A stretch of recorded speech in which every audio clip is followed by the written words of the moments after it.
Femi Adesina, special advisor to the president on media and publicity, says President Muhammadu Buhari has the overwhelming support of majority of Nigerians notwithstanding the constant criticism from the vocal minority who have access to social media and traditional media.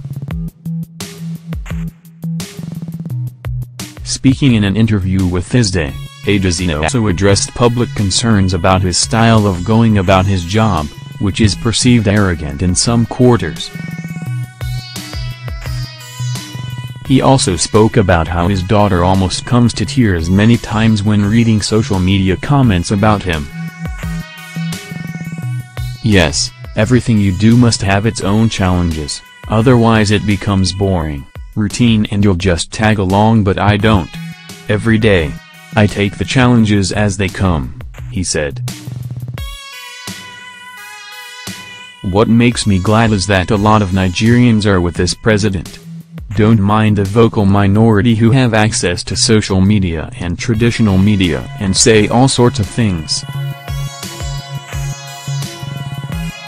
They are a vocal minority, but a majority of Nigerians are with him, and the polls will show it.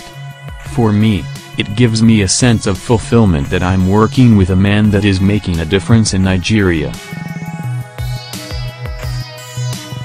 On frequent public complaints about him, Adesina said, "Cocky or arrogance is not part of my makeup. I wouldn't think so. I'm not the one that can assess or judge myself, but cocky or arrogance is not part of my makeup because I'm a Christian and a believer, and arrogance is not part of a true Christian.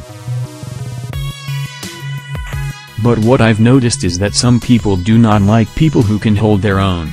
When you can hold your own, they say it is arrogance. I think it is just that I can hold my own. Anything that you come with, I can always defend because I am part of the administration and I have inside knowledge. So, if you come with something that is not true, I can always debunk it. If anybody sees that as being arrogant or cocky, I can't help it. But cocky and arrogant, I don't think so. You know, the social media just revels in abusing people, and saying all sorts of rude and crude things. I remember my daughter who was in the university then, and she called me and was almost crying and said, "All these things I read on social media about you, this is not you." I then told her, "Since you know that it is not me, then let your heart be at peace knowing that it is not your daddy, it is a creation of the social media." What amuses me is that when I say something, they twist it and make it negative. When I see them, I laugh because they are idle. If not, they won't waste time in twisting what I've said.